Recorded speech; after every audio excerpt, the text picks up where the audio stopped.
on Facebook. Listen and watch. My name is Ashley Toffel. Ms. Fiorina, in November you said that you would not talk to Vladimir Putin after you were elected because you would be communicating from a position of weakness. Do you believe that it is feasible to not communicate with another world leader, and do you think that that also is a sign of weakness? Ms. Fiorina, as you know, U.S. and Russian warplanes, they're flying all over Syria right now. With so many lives on the line, is this a good time for the United States not to talk to Putin? I didn't say I would cut off all communication with Putin. What I said was, as President of the United States, now is not the time to talk with him. Reagan walked away at Reykjavik. There is a time and a place for everything. There is a time and a place for talk, and there is a time and a place for action. I know Vladimir Putin. He respects strength. He lied to our president's face, didn't bother to tell him about warplanes and troops going into Syria. We need to speak to him from a position of strength. So as commander-in-chief, I will not speak to him until we've set up that no-fly zone, until we've gathered our Sunni Arab allies and begun to deny ISIS territory, until I've called the leader of Iran. New deal. We, the United States of America, are going to cut off the money flow, which we can do, which we don't need anyone's permission or collaboration to do. And I will not speak to him personally until we've rebuilt the Sixth Fleet a little bit right under his nose, rebuilt the missile defense program in Poland right under his nose, and conducted a few military exercises in the Baltic states. And let us remember one other thing. Hillary Clinton and Barack Obama are responsible for the growth of ISIS because they precipitously withdrew from Iraq in 2011 against the advice of every single general and for political expediency. It's not these people up here. It's Hillary Clinton. Thank you, Ms. Fiorina. Governor Christie, if the U.S. imposed a no-fly zone over Syria and a Russian plane invaded that no-fly zone, would you be prepared to shoot down that Russian plane and risk war with Russia? Not only to do it, I would do it. A no-fly zone means fly zone. Wolf, that's what it means. See, maybe because I'm from New Jersey, I just have this kind of plain language hang-up. But I would make very clear, I would not talk to Vladimir Putin. In fact, I would talk to Vladimir Putin a lot. And I would say to him, listen, Mr. President, there's a no-fly zone in Syria. You fly in, it applies to you. And yes, we would shoot down the planes of Russian pilots if they were stupid enough that this president was the same feckless weakling that the president we have in the Oval Office is right now. Senator Paul, I want you to respond to what we just heard from Governor Christie. If there was a no-fly zone, you say that potentially could lead to World War III. Why? Well, I think if you're in favor of World War III, you have your candidate. You know, here's the thing. My goodness, what we want in a leader is someone with judgment, not someone who is so reckless as to stand on the stage and say, shoot down Russia.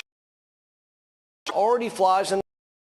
It may or not be something we're in love with the fact that they're there, but they were invited by Iraq and by Syria to fly in that airspace. And so if we announce that we're going to have a no-fly zone, and others have said this, Hillary Clinton's also for it, it is a recipe for disaster. It's a recipe for World War III. We need to confront Russia from a position of strength, but we don't need to confront Russia from a point of recklessness that would lead to war. This is something, this type of judgment, you know, it's having that kind of judgment, who you would appoint and how you're going to conduct affairs, that is incredibly important. I mean, I think when we think about the judgment of someone who might want World War III, we might think about someone who might shut down a bridge because they don't like their friends. They don't want to, they want to get a Democrat. So I think we need to be very careful about Governor that. Christie. Well, Wolf, I'll tell you what reckless is. What reckless is calling Assad. What reckless is Crimea and Ukraine. What reckless is inviting Russia into Syria to team with Iran. That is reckless. And the reckless people are the folks in the White House right now. Barack Obama and Hillary Clinton are the reckless people. And if you think that a no-fly zone is a reckless policy, you're welcome to your opinion. But how's it working so far? As we have 250 Syrians murdered, millions running around the world, running for their lives, it's not working. We need to try something else, and that is not reckless. All right, let's go back. Hugh and Dana. Governor Bush, Commander-in-Chief question. You said that Mr. Trump is not qualified to be president because he's not qualified to deal with Vladimir Putin. Why are you better qualified to deal with Vladimir Putin than Mr. Trump? Because first of all, I know what I seek out as I want information from the shows. I don't know if that's Saturday morning or Sunday morning. I don't know which one. I will seek out the best advice, and I will create a strategy, and I will persuade the American people what the role of America should be. I've laid out a policy of rebuilding our military.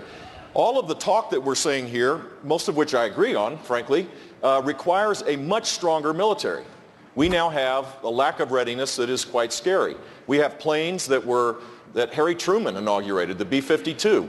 We have the Navy has been is way down. Make sure that we have of the armed forces. The armed forces radio is here listening to this today. I hope they know that if I'm president, I'll be a commander-in-chief, not an agitator-in-chief or a divider-in-chief, that I will lead this country in a way that will create greater security and greater safety. Mr. Trump. I think it's very sad that CNN leads Jeb Bush, Governor Bush, down a road by starting off virtually all of the questions, Mr. Trump this, I think it's very sad. And frankly, I think it's very sad. And frankly, I watched the first debate, and the first long number of questions were, Mr. Trump said this, Mr. Trump said that, Mr. Trump. These poor guys, although I must tell you, Santorum, good guy. Governor Huckabee, good guy. They were very nice, and I respect them greatly. But I thought it was pretty unfair. Virtually the it was that in order to get ratings. But Mr. Trump, it's not in order CNN. to get ratings, Mr. Trump, I was on just CNN think it's last very night watching. Excuse me. I think it's very unprofessional. But it wasn't CNN. It was me. I watched you last night for 16 minutes. I think it's very not unprofessional. CNN. It's not CNN. It's America's watching you. Okay, fine. It's America's watching. So I was mentioned, so I can bring up something, I think, right? Look, the simple fact is, if you think this is tough and you're not being treated this fairly, isn't tough and easy. Imagine what it's going to be like dealing with Putin, or dealing with President Xi, or dealing with the Islamic terrorism that exists. This is a tough business to run for president. I know you're a tough guy, Jeb. And we need to have a leader that is principled. Tough. You're never going to be president of the United States by insulting your way to the presidency. Let's see. I'm at 42 and you're at 3, so far I'm doing better. Doesn't matter. So far I'm doing better. You know, you started off over here, Jeb. You're moving over and further. Pretty. This doesn't thing to solve the problem. One at a time. It sounds more and Hugh, go ahead. It sounds more and more what my daughter said that I said in the beginning. All the fighting and arguing is not advancing us. It will not. It is not the way we're going to strengthen our country. We will strengthen our country when we come together. And look, you've got Rand Paul, you got Ted Cruz, you got Marco, you got a lot of people on this stage that have studied these issues. You know what a leader does? A leader has a sound program, has a good policy, and then brings people together to solve problems. Guess what? Both in Congress and balancing the budget, and in Ohio fixing the economy. And by the way, we talk about defense. The first thing we better get going is strengthening our economy, because if we don't have a strong economy, we can't pay for all of this, and the world wants us to be able to function from strength, believe it or not. Get our economy going, get these people together in a room. We can fix this, ladies and gentlemen. We don't have to fight all the time. It can be done, and we will be great when we join together. Thank you, Dr. Carson, Commander-in-Chief question again. You've been the head of neurosurgery for a big hospital. You're on a lot of boards of a lot of companies. You've traveled the world. You're going traveling again next week. But does that prepare you to command troops from Djibouti to Japan, troops from Afghanistan to Iraq, to be in charge of the men and women watching on Armed Service Network tonight? Well, you know, there's a false narrative that only the political class has the wisdom and the ability to be commander-in-chief. But if you go back and you study the design of our country, it was really designed for the citizen statesman. And we need to be talking about, where does your experience come from? You know, and I've had a lot of experience building things, organizing things, you know, a national scholarship program. One of the things that you'll don't do a lot. It says more about than how much they talk. And then some people say you're weak because, you know, you're not loud and you're not boisterous and you're not rude. But the fact of the matter is, look and see what I've done. And that speaks volumes about strength. Thank you, Dr. Carson.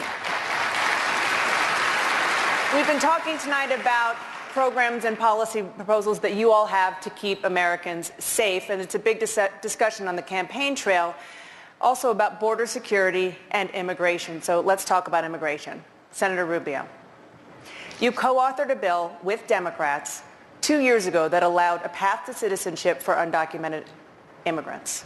Do you still support that path to citizenship, which means giving those immigrants rights like the right to vote? Yeah. Immigration is not an issue that I read about in the newspaper or watch a documentary on PBS or CNN. It's an issue I've lived around my whole life. My family are immigrants. My wife's family are immigrants. All of my neighbors are immigrants. I see every aspect of this problem, the good, the bad, and the ugly. And here's what we learned in 2013. The American people don't trust the federal government to enforce our immigration laws. And we will not be able to do anything on immigration until we first prove to the American people that illegal immigration is under control. And we can do that. We know what it takes to do that. It takes at least 20,000 more additional border agents. It takes completing those 700 miles. It takes a mandatory entry. After we've done is reform the legal immigration system. And after we've done those two things, I think the American people are going to be very reasonable with what do you do with someone who's been in this country for 10 or 12 years, who hasn't otherwise violated our laws because if they're a criminal they can't stay. They'll have to undergo a background check, pay a fine, start paying taxes, and ultimately they'll be given a work permit. And that's all they're going to be allowed to have for at least 10 years. But you can't even get to that third step until you've done the other two things. That was the lesson we learned. Trust that the federal government will support you until they see. Answer the question. You just described a very long path, but does that path end at citizenship? Oh, but I've answered that question repeatedly. I am personally open, after all of that has happened, and after 10 years in that probationary status where all they have is a work permit, I personally am open to allowing people to apply for a green card. That may not be a majority position in my party. You can't even that says you're going to bring in of 2013. It's more true today than it was then.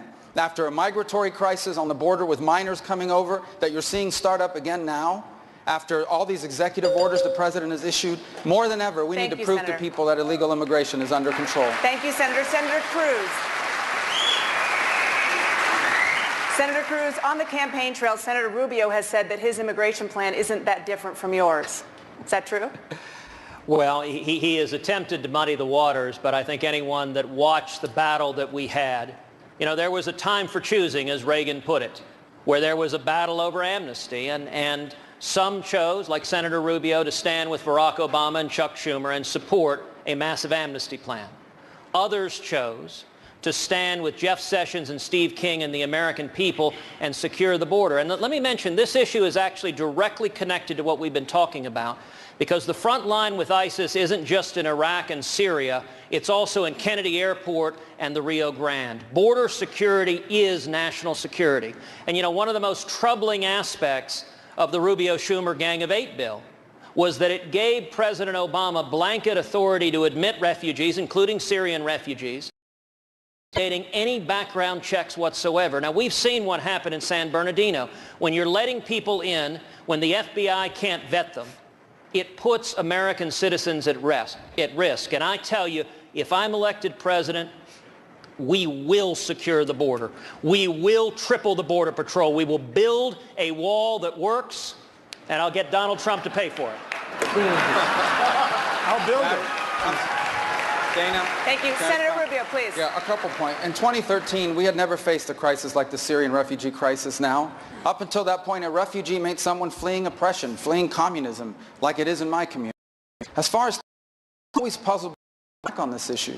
Ted, you support legalizing people who are in this country illegally.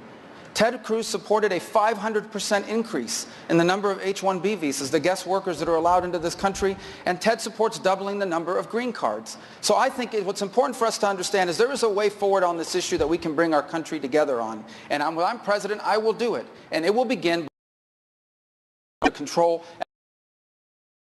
Dana. Senator Cruz. Look, I understand that Marco wants to raise confusion. It is not accurate what he just said, that I supported legalization. Indeed, I led the fight against his legalization and amnesty bill. And you know, there was one commentator that put it this way, that for Marco to suggest our record's the same, it is like suggesting the fireman and the arsonist have the same record because they're both at the scene of the fire. He was fighting to grant amnesty and not to secure the border. I was fighting to secure the border. And this also goes to trust. Listen, on campaign trails, candidates all the time make promises. You know, Marco said he learned that the American people didn't Senator trust Cruz, the federal thank you. government. No, Dana, he you need to ask campaigned in Florida Ted, promising to lead the fight against Ted Cruz amnesty. support legalizing He people that are in this campaigned country promising illegally? to lead the fight against amnesty.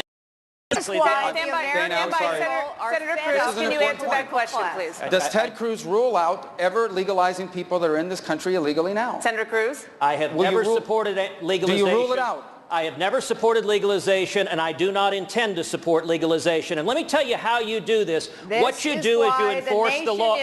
What you do is you enforce the law. We have been talking about this Ms. for Fiorina, 25 please wait your turn. We're going to get to you on this. Go Sorry, ahead, Senator you haven't Cruz. gotten to me. This Senator is Cruz, why go the ahead. nation is fed up with the political class. What you do is you enforce the law. I've laid out a very, very